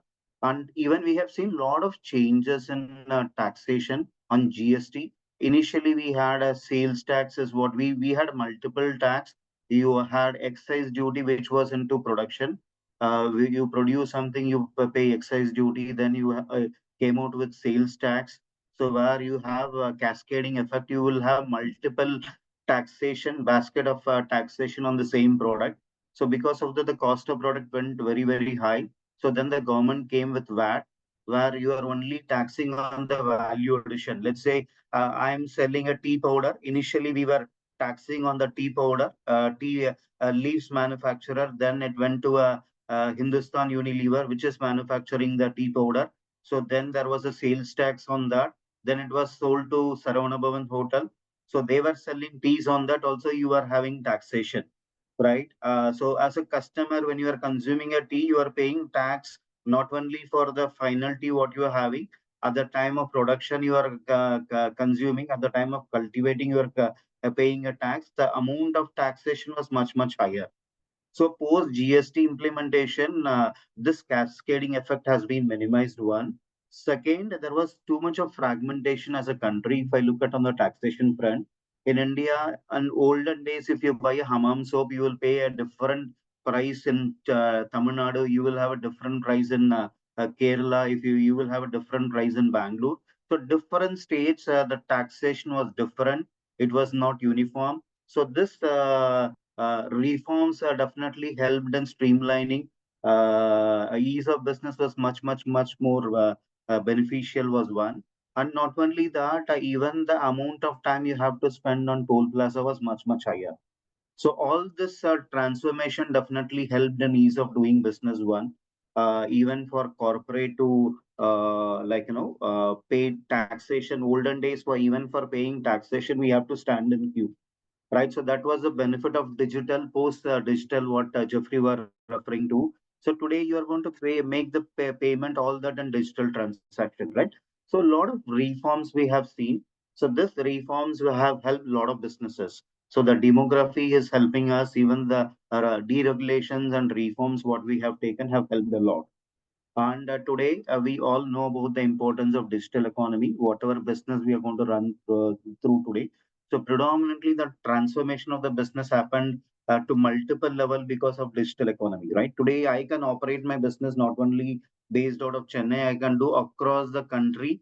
Sitting here, I can do a lot of transactions through online, through digital. So like what Jeffrey spoke about, if I look at on the percentage of GDP, 76% of transaction happens in digital. So these were some of the greatest things which are happening in the country. So what is the benefit it is going to drive on? One, the demography is going to help my consumption. So we all know, as the population is young, the requirement of products are very high. So I, as an individual, I may require, if I'm a college student, I may require a laptop, two-wheeler, mobiles, all that. I should also spend on my lifestyle expenses. If the population is young, the requirement of consumption is going to be much higher. And today, the income level of people also have improved drastically. If you look at the per capita income of India, is close to around $2,700, right? So because of the income increase, the spending ability also has increased, and spending on healthcare also has increased drastically. In olden days, we never thought about diagnostic. So today, everyone speaks about diagnostic. We speak about fitness, right? So most of the things which are to that particular part. So that way, demography is definitely helping us. Even the income level of people have increased. That also supports the consumption, right? If you look at capex as a country, so definitely if you look at country like China, which started opening up the economy in 1978, India started opening only 13 years after that, right? So one of the factor reason why China, country like China have grown drastically is more because of the capex spending by the country. See, today if you look at in India, so the challenge what we faced being a socialistic economy, so initially the capital investment was done by government.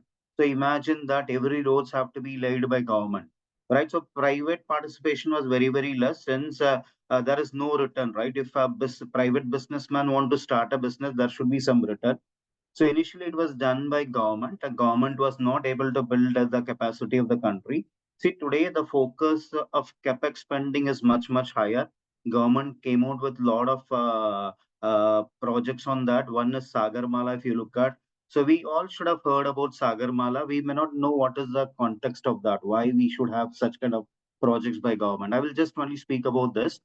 So if you look at India, whatever export we do, 85%, 85 to 90% of our export is through waterways. We transport through shipment is what we do.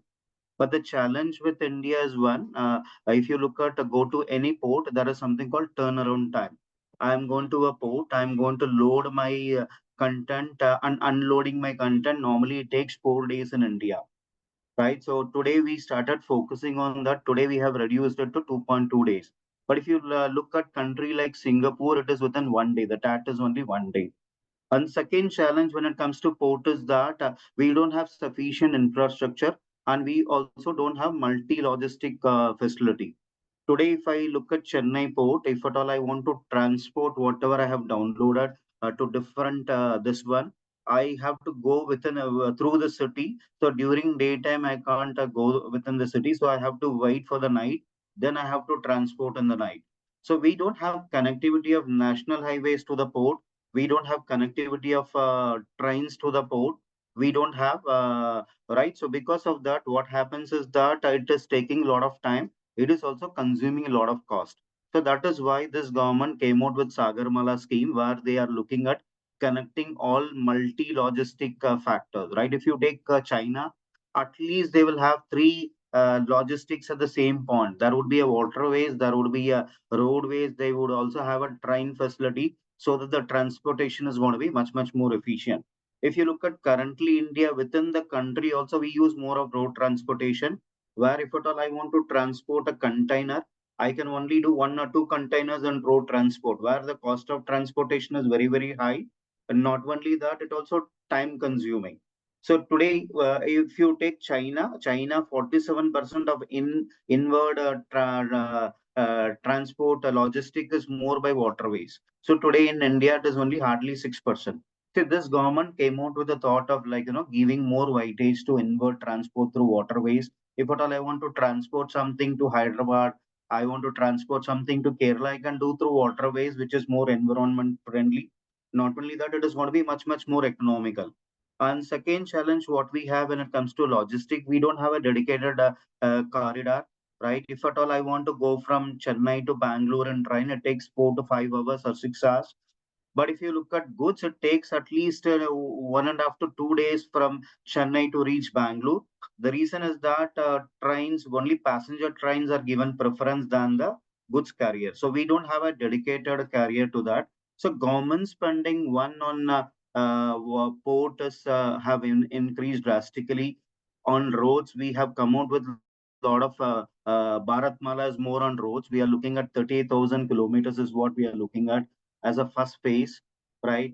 We have 7 phases on constructing roads. We want to put a mala around India. We want to construct roads. So we also want to develop border roads is also what the country want to look at. So not only that, we are also looking at a diamond quadrilateral, where we are looking at how we connected all the country through roadways. We also want to connect all the countries through train, fast travel train, right? So that is also we are in the pipeline. See, all this infrastructure is going to help us to ease of doing business. If I look at logistics, we stand 35 in the world. Singapore, if I look at, they stand fourth or fifth in the world when it comes to logistics. Even though they don't produce much, one of the reason why they are so successful is because the logistic base is very, very strong. The ports are very, very strong. If you take China, the reason they are more successful is because they develop all the business along the port. Right? The transportation is much, much more faster. It is much more easier for them to do that. So government is spending more time on that. Policy reforms have come a lot on those areas. Financialization of saving. We all agree that most of the savings in the past were more into physical asset. So gold, if you look at RBA have close to around 800 tons of gold. If you take US have close to around 8 to 10,000 tons of gold. But if you look at our household have more than RBA, more than the US government, right? 30, 40,000 tons of gold. See, today, the trend of saving in financial is much, much higher. That is also because of a lot of innovations which has happened. And digitalization, post demonetization, one of the benefit of demon is digitalization, right? Before demon, we have not seen much of digital transaction. Post demonetization, we saw a lot of innovation happen. So I will speak about those concepts a bit later, right? So what is that we are trying to offer to you, right? Today, if you look at the current trend, one consumption definitely have huge scope for a country. One, let me speak about the rational one. So today, the income level has increased drastically across the country. Per capita income is increasing. The GDP is also growing much, much higher. A lot of economic activity is happening. So because of that, huge amount of economic activity happens because of the income level of people have increased. Second, India, if I look at 60% of population is into rural, so monsoon plays a very, very critical role. So if I look at in the current year, the monsoon also was reasonably good. So that is also going to have huge amount of impact on the consumption. And inflation is very, very critical when it comes to consumption. If I look at inflation, so we have a target of 4% plus or minus 2%. So our inflation is within control, right? If I look at, so because of that, my purchasing power is not drastically reduced, right? So people's purchase power is also drastically, like, we are able to manage it. And not only that, even the rural spending has picked up reasonably well. So that is more because of monsoon. And income level also drastically has improved. So all these factors, so definitely is driving the consumption. And not only that, even premiumization, right? So people looking more towards premium products are also have drastically have improved. So that way, consumption definitely looks very, very attractive. So when it comes to banking and financial, if you take any country for it to grow, definitely you need a lot of manufacturing. So India as a country, if I look at, initially we were more of agricultural economy. So from agricultural economy in 1978, China opened the economy. They became a manufacturing hub. We woke late. We woke up only at 1991. We were very, very behind China. So because of that, we directly from agri, we are supposed to move to manufacturing, then to service, right? So instead of that, we directly move to services. So manufacturing is the core. If your manufacturing industry is very, very strong in a country, what happens? The demand for agri would also be very, very high, right? So I am going to use most of the primary goods as what to manufacture a product. If my manufacturing setup is strong, even requirement of service sector is going to be very, very high. So for a country to develop manufacturing is very, very critical. For manufacturing to grow, definitely capital is very, very important for a country slowly to moving towards that. So definitely bank plays very, very critical role. Right. So today the importance of bank is critical. We have also came out with a lot of reforms in bank. So one of the reform is uh, right, insolvency and right. So we have came out with that reform. And today, if you look at based on a lot of reforms government came out with, so today banking looks attractive in a lot of cases. One, it looks attractive because the NPA has come down drastically. So there is a site you can also look at what factors I should look at on bank. Let me stop screen and I will share one more screen. I'm going a bit faster because of the time. I'm sorry if you feel that I'm a bit faster. I'm sorry for that. So let me look at one bank for your benefit. So there is a platform called Ticker, which is going to help us to look at a bank, evaluate a bank. See, when I'm looking at a banking sector, one of the factor I should look at is CASA. So why we should look at CASA, current account and saving account. So the cost of debt is very, very critical for a bank. If the bank is going to borrow at a higher cost, right? So the margins are going to come down, right? So when it comes to bank, there are certain factors I should look at. One is the CASA ratio of a bank. Higher the CASA ratio, lower is the cost of debt. So the more profitable would be the bank. If you take SBI, HDFC, most of these companies, the primary account would be this companies, right? My salary account will come to HDFC. My salary account would be in SBI. So because of that, so predominantly I will get more amount of CASA, which shows that my profitability is going to be much, much more higher. So apart from that, if I look at a bank, we should also look at a couple of other factors like NPAs, net NPAs of a bank. So non-performing asset of a bank. So that is also very, very critical. If my number of non-performing asset is very, very high, so that is going to be a risk for a bank. So that is why RBI came out with a lot of risk management measures. If you look at RBI, they came out with SLR, CRR. So the reason why is that I can't give all the money as a loan. If in that case there is a possibility I may have more of default, then the customer would be investor would be at risk. So that is one factor we should look at. And second, we should also look at net interest margin of a bank. So whenever if you look at the interest rates are very, very high. So what happens that time the bank is going to be more at a stress. The reason is that if you look at when the interest rates are all-time high, more amount of depositors would be willing to deposit in bank. But when it comes to borrowers, people will try to postpone the borrowing. Why do they want to postpone the borrowing? So the cost of borrowing is going to be very, very high. One side, I will have more amount of depositors which will come to the bank. The other side, so the number of people borrowing money from bank is going to be very, very less. So I will get margin by collecting money from depositors and lending to people. So my depositors are high, but my people who want to borrow money would be much, much lower. So whenever interest rates are high, so that is not good for a bank. Even there are certain industries which are cyclical. Bank is also as the challenge is that they are more interest sensitive, right? Real estate is interest sensitive, bank is interest sensitive. So we should also look at cost of liability for a bank. So cost of liability will come down if my CASA is very, very high. So I should also look at capital adequacy ratio. So capital adequacy ratio is all about how much of capital the business is going to put in the bank. Right here, if I look at RBI says at least 12% should be the car. If I look at HDFC Bank, they have close around 19%. Higher the car, higher is the risk management by the bank. They have put their own capital. I'm going to lend 100 rupees out of 100 rupees. Customer's money should be 80 and the banker money should be 20. So the lesser the customer money, the risk would be lesser for the customer. And the last part I should look at is going to be advanced growth. Advanced growth is more about the credit growth in the industry. So if I look at the bank today, bank came out with a lot of process to make it much, much more effective. So what are the process bank has come out with? 1 minute.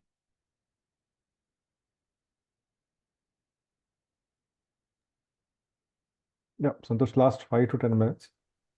Yeah. So what are the process what bank has come out with? A lot of consolidation is happening. Credit quality, we all know about the CIBIL score, all that. So all that has got benefit. Power and infra, I already spoke about infrastructure, the requirement of infra. Right. Even power, if I look at, we have close around the third largest producer of power. Today, if I look at the demand of power have increased drastically. On capacity wise, we are fifth largest. But if I look at the demand for power has increased drastically. One, because more amount of economic activity is happening, more manufacturing plant is coming. So electrification of village was one. So EV is going to come, and even more gadgets we are using. So all that is shooting up the requirement of power. If you look at May 2024, we have touched the maximum requirement of power. Today, if I look at, we were more relying on thermal. 67% of my power is through thermal, and 33% we have more into renewable energy. So a lot of FDI investments are also coming into power sector. So part of PLI, if you look at production link incentive, government also looked at power. And pharmaceutical, we are third largest in the world when it comes to pharma. So we export to more than 200 plus countries. And we also export 50% of African export is from India. 40% of goods we export to US and 25% to Europe.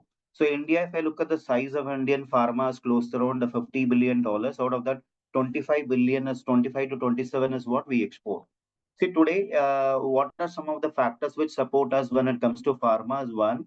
So we have a very, very strong background when it comes to pharma. One, export-wise, we are very, very strong. One of the country who has maximum US FDA approved a plant in the country. We have 2000 plus plant which are available in India. So more medical tourism which comes to India, we are more attractive on that. So not only that, we are much, much more cheaper than other countries. And most of our vaccines were from India. Generic goods are much, much more cheaper from India. So all that is going to be a benefit for India. Not only that, even India domestic requirement is also very, very high. If you look at most of the disease, we are the capital. So diabetic, we are the capital in the world. Cancer, we are the capital in the world. Heart attack, we are the capital in the world, right? So most of the issues also we have. So that way, we also have strong requirement of that. So if you look at this five basket, if you look at, there are certain basket which will perform at all time. If you take consumption, during COVID also we were consuming. At any point of time, we are going to consume. and there are pharmaceutical. At any point of time we are going to have tablets. There are certain things which are cyclical, right? If you look at bank is more cyclical, if you take power and infrastructure is more cyclical. But the amount of trust what a government is looking at for infrastructure, so obviously that is going to benefit bank also. So all that would club together, even that is going to drive consumption. Pharmaceutical, so we are getting more attractive as a sector, right? So innovation, I will come back to that. So that is why we are offering 5 bucket strategy. So all this bucket of products are looking very, very attractive currently. So if I look at today, we have a lot of schemes which are more diversified schemes which are available. So if I invest in any of the schemes, 70% of schemes are predominantly overlapping, either on the sector wise as well as on the scheme wise. So the reason why I should look at sectorial fund, if you look at within each sector, you will have a lot of gems, right? When I look at on a more diversified fund, so the contribution on those gems will not be possible. So when I look at here, the overlap is going to be much, much lesser when I look at these 5 strategies. So that is one great benefit we are going to have. Second, we are also going to have multiple fund managers who are going to manage it. So if I look at diversified schemes, you will have one fund manager who is going to manage. When I look at all these 5 schemes, you have multiple fund manager who is going to manage. So these are some of the companies.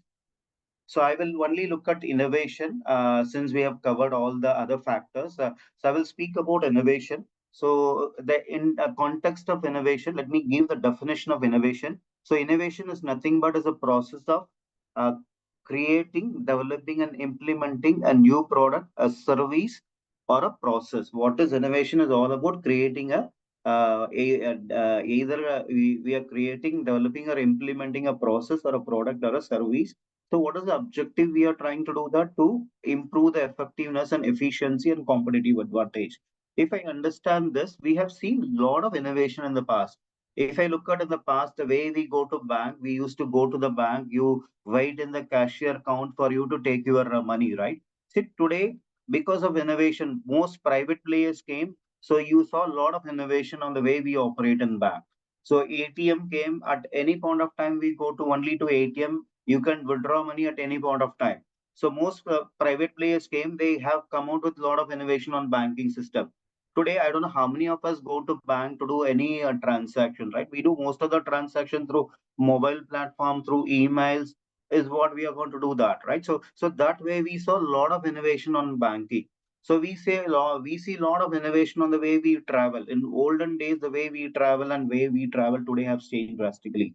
Olden days, we have to sit before a telephone for us to receive. We used to use BSNL. So suppose that we saw a lot of innovation came today. We have mobile phones, and most of our life is with mobile phones. Even the amount of time we sit in front of TV have come down drastically, but most of the time we carry mobile. Every part of life is only through mobile.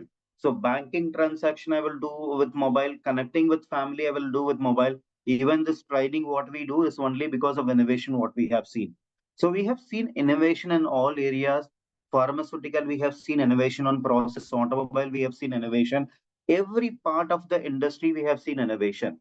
So the crux of this particular thought process is that there are certain industries within the certain companies within the same industries have come out with a lot of innovation whose efficiency is very high, profitability is very high. There are certain companies who have not changed to new innovation, right? I'm not adapting to the new innovation. If you look at the efficiency have come down drastically, the profitability have come down drastically. So obviously you can see within the industry which company is more innovative, right? So the profitability everywhere you would be able to see that. So when it comes to this factor, we look at companies who are more into innovation. It is not only in tech-enabled companies, in all industries we can see, right? So if I look at this, the solution what we are offering a basket of 5 funds, which are in current trend looks more attractive. If I look at this, so this is more diversified in the following sectors is what we have parked our money in: pharmaceutical, banks, finance, and within sector we also identify gems and we invest in those sectors. right? If I look at this portfolio, what we are suggesting, 50% of the company is more into large cap, and 23% is more into mid cap, and 22% is more into small cap. So even the weightage, if I look at top 20 companies, 40% of that is into top 20 companies. And if I look at the overlap, predominantly you will see lesser overlap. If I, as an investor, have multiple schemes across a different mutual fund company, the challenge is that I might be investing in the same company in different funds, or in the same sector and same company in the different scheme. The benefit of this solution is that you're going to invest across different sectors, and the overlap is very, very less. Only overlap you will see is only in innovation. The reason why you see that is because in each business, either you will see a product innovation, or you see a process innovation, or you see a service innovation. Today we have seen, right, most of the banks we connect through WhatsApp, right? So that is how we communicate to them, right? So you see a lot of manpower, elimination, so that the profitability of the bank also increases. Even a call center, you see all that, right? Everywhere you see the innovation. So going forward, you see a lot of disruption. A lot of innovation is going to come in each industry. Whichever is going to adapt to this innovation, they would be more profitable, more successful, and more efficient. So this is what we would like to offer to you. And what is the benefit?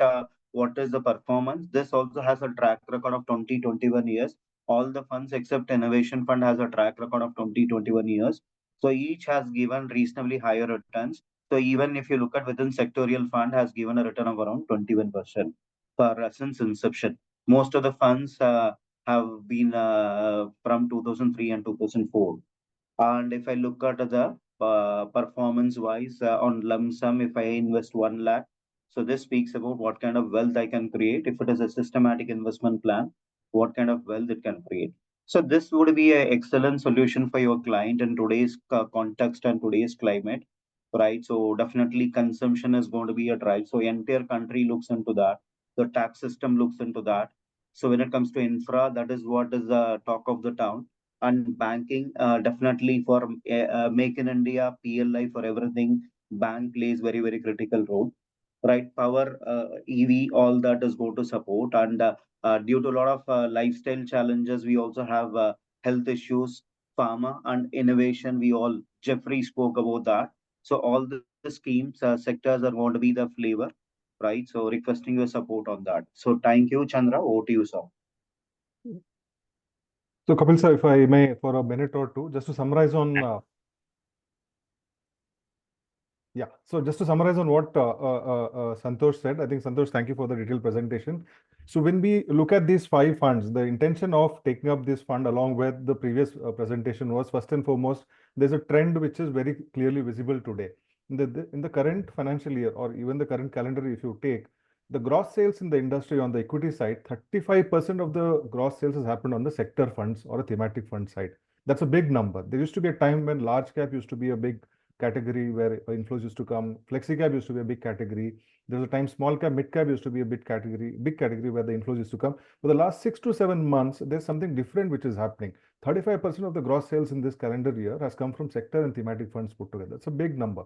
And on a month-on-month, new SIPs which are getting registered pan-India, the numbers that we are seeing, almost 12% month-on-month new SIPs are getting registered on the sector side. That means there is a demand for these funds, either sector funds or thematic funds in the market today. So either one of us are recommending or people are going and purchasing it from wherever they can. So that means there's demand. The customers are purchasing it.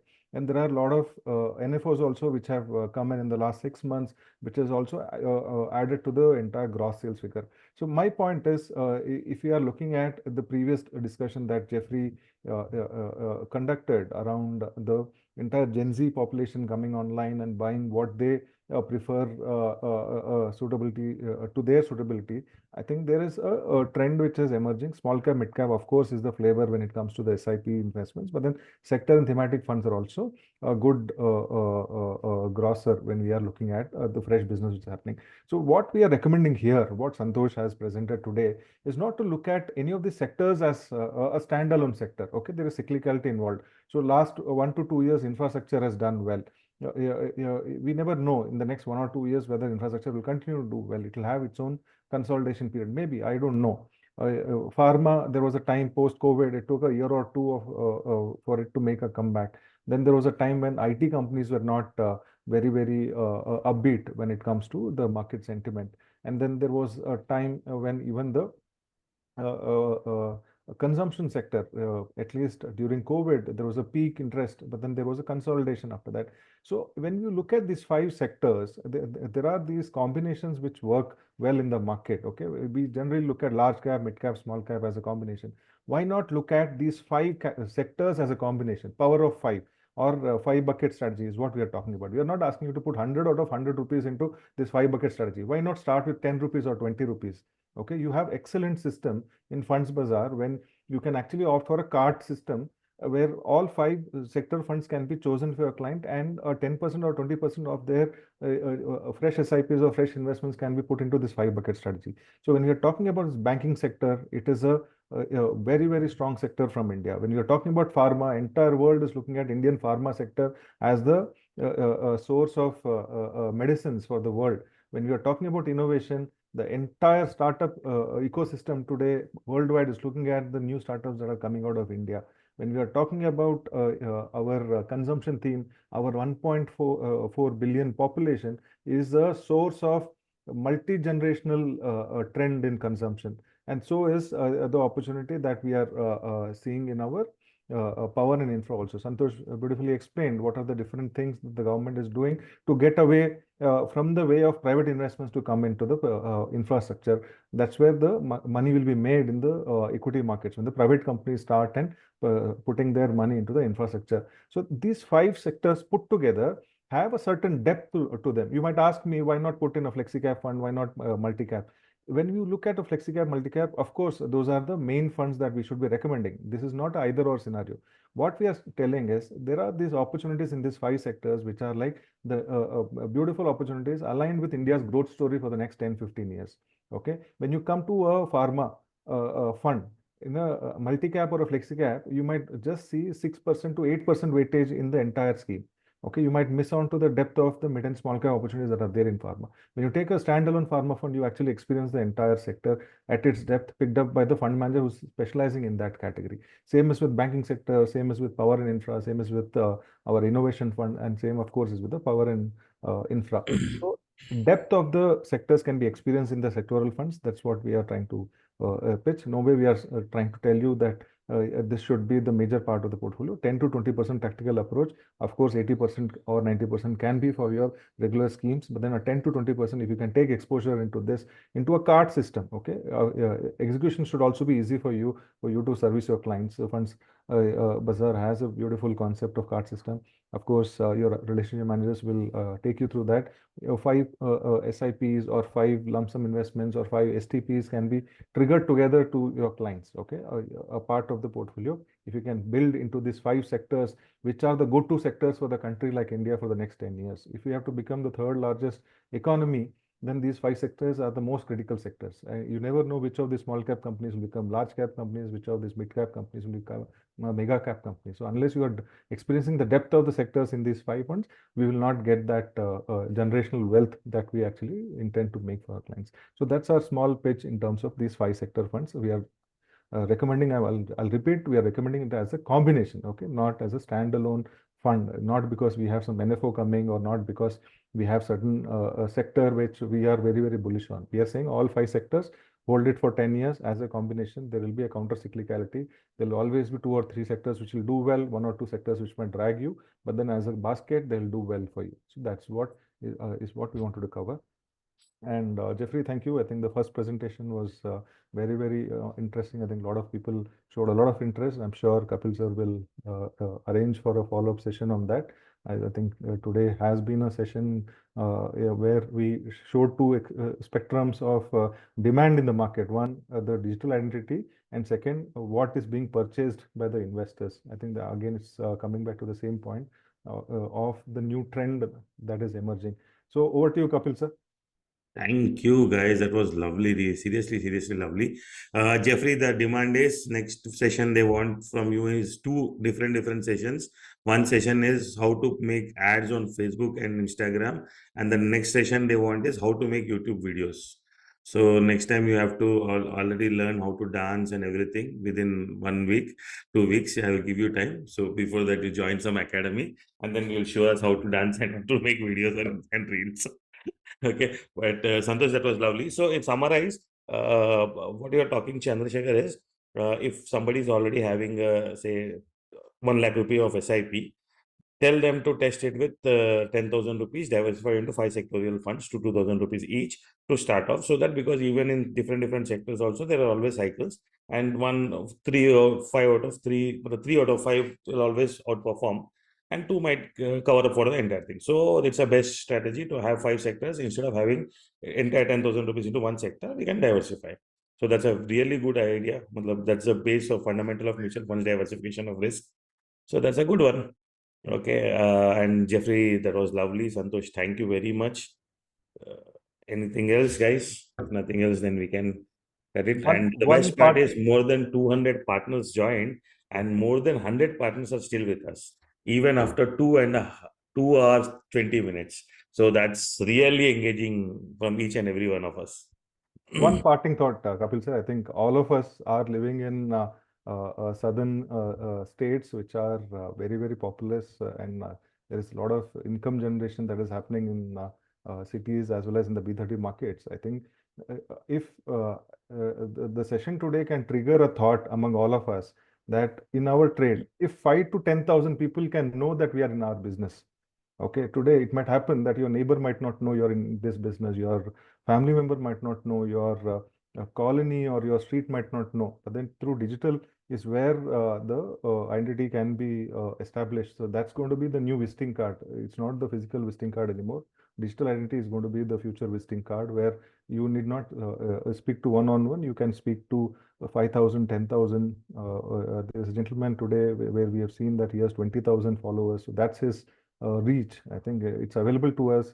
As Jeffrey said, it's available to us at free of cost. Why should not 5,000 people know that we are into this business? Imagine if 5,000 people know on a day-to-day basis, you'll have to have a calendar to meet people. You'll have so many people trying to reach out to you, so many people coming to discuss their concerns or expecting service from you.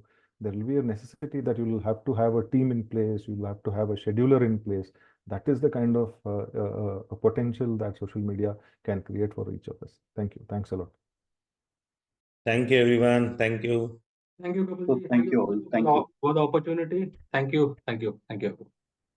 Thank you. Bye. Thank you, sir. Thank you.